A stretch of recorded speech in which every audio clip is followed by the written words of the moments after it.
ಸ್ನೇಹಿ ಸ್ನೇಹಿತರೆ, ಬೆಳಗಿನ ಶುಭೋದಯ. ಎಲ್ರಿಗೂ ನಮಸ್ಕಾರ. ಇವತ್ತು ಶನಿವಾರ ಬೆಳಗಿನ ತಿಂಡಿಗೆ ಚಿತ್ರಾನ್ನ ಮಾಡಿದ್ದೀನಿ ನೋಡಿ. ಆಗಲೇ ಚಿತ್ರಾನ್ನ ರೆಡಿ ಆಯಿತು. ಮತ್ತು ಹೆಸರು ಕಾಳನ್ನ ನೆನೆಸಿಟ್ಬಿಟ್ಟು ಮತ್ತು ಗೆಡ್ಡೆಕೋಸು, ಹೆಸರು ಕಾಳು ಗೆಡ್ಡೆಕೋಸು ಪಲ್ಯ ಮಾಡಿದ್ದೀನಿ. ಇದ್ರ ಜೊತೆ ಶೇಂಗಾ ಚಟ್ನಿ ಇದೆ. ಮಧ್ಯಾಹ್ನ ಇನ್ನೇನು ಊಟ ಕೂರೋಕ್ಕಿಂತ ಮುಂಚೆ ಬಿಸಿ ಬಿಸಿಯಾಗಿ ಜೋಳದ ರೊಟ್ಟಿ ಇವತ್ತಿನ ರೆಸಿಪಿ ಇದು. ಆದರೆ ಇವತ್ತು ಯಾಕೆ ನಿಮಗೆ ಇಷ್ಟೆಲ್ಲ ಹೇಳ್ತಾ ಇದ್ದೀನಿ ಗೊತ್ತಾ? ಇವತ್ತು ಸಾಯಂಕಾಲ ನಾನು ಚೌಡಿಯ ಮೆಮೋರಿಯಲ್ ಹಾಲಲ್ಲಿ, ಚೌಡಿಯ ಸ್ಮಾರಕ ಭವನದಲ್ಲಿ ಒಂದು ನೃತ್ಯ ನಾಟಕ ಇದೆ.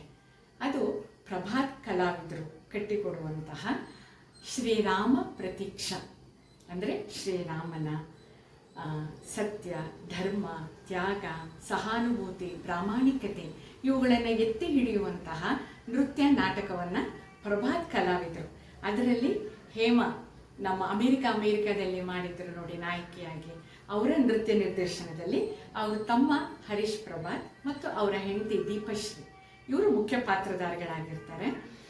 ಈ ಪ್ರಭಾತ್ ಕಲಾವಿದರು ಸಿಂಡ್ರೆಲಾ ಅಂತ ಒಂದು ನೃತ್ಯ ನಾಟಕ ಮಾಡಿದ್ರು ಬಹಳ ವರ್ಷಗಳ ಹಿಂದೆ. ಅಂದರೆ ನಾನು ಅವಾಗ ಕಾಲೇಜಲ್ಲಿ ಓದ್ತಾ ಇದ್ದೆ ಅಂತ ಅನಿಸುತ್ತೆ. ಅವಾಗಿಂದಲೂ ಅದು ಬಹಳ ಫೇಮಸ್ ಅದು.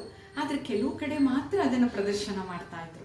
ಅವಾಗಿನ ನನ್ನ ಆಸೆ ಅಂದರೆ ಪ್ರಭಾತ್ ಕಲಾವಿದರ ತಂಡದಿಂದ ಏನೇ ಬಂದರೂ ಕೂಡ ಬಹಳ ಅದ್ಧೂರಿಯಾಗಿ, ಬಹಳ ತುಂಬ ಚೆನ್ನಾಗಿ ಕಣ್ಣಿಗೆ ಕಟ್ಟೋ ಹಾಗೆ ಅದು ಮಾಡ್ತಾರೆ ಅನ್ನೋದು ನಾನು ತಿಳಿಯಲ್ಪಟ್ಟಿದ್ದೆ.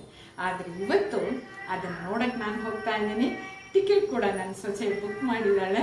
ನಂಗೆ ಬಹಳ ಖುಷಿ. ಈಗ ಒಂದು 20 ದಿನದ ಹಿಂದೆ ನಾನು ಉಮಾಶ್ರೀ ಅವರದ್ದು ಶರ್ಮಿಷ್ಠೆ ಅಂದರೆ ಏಕಪಾತ್ರ ಅಭಿನಯ ನೋಡೋಕ್ಕೆ ಹೋಗಿದ್ದೆ.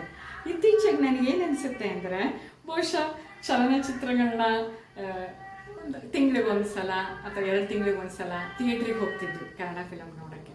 ಇವಾಗ ಕುಟುಂಬ ಸಮೇತರಾಗಿ ಥಿಯೇಟ್ರಿಗೆ ಹೋಗೋ ಕಾಲ ಕಡಿಮೆ ಆಗ್ತಾ ಇದೆ. ಹೀಗೆ ಒಳ್ಳೊಳ್ಳೆಯ ನಾಟಕಗಳು, ನೃತ್ಯ ನಾಟಕಗಳು ಬಂದರೆ ಅದನ್ನು ನೋಡೋ ಅಭ್ಯಾಸ ನಮ್ಮ ಜೊತೆ ನಮ್ಮ ಸೊಸೆ ಮೊಮ್ಮಕ್ಕಳು ಕೂಡ ಬಂದರೆ ಕೆಲವು ಆ ಅಭ್ಯಾಸ ಬೆಳ್ಕೊಂಡು ಬರಲಿ. ನಮ್ಮಲ್ಲಿ ಒಳ್ಳೊಳ್ಳೆಯ ನಾಟಕಗಳು ಬರ್ತಾ ಇದೆ. ರಂಗಭೂಮಿ ಜೊತೆ ಹೆಚ್ಚಿಗೆ ನಮ್ಮ ಒಡನಾಟ ಇರಲಿ ಅನ್ನೋ ಒಂದು ಅಪೇಕ್ಷೆ ನಂದು. ಸಾಯಂಕಾಲ ಚೌಡಿಯ ಮೆಮೋರಿಯಲ್ ಹಾಲ್ಗೆ ಹೋಗ್ತಾ ಇದ್ದೀನಿ. ಸಾಧ್ಯವಾದರೆ ನಿಮಗೂ ಕೆಲವನ್ನು ಕಟ್ಟಿಕೊಡೋ ಪ್ರಯತ್ನ ನಂದಾಗಿದೆ. ಏನಂತೀರಾ? ಬನ್ನಿ.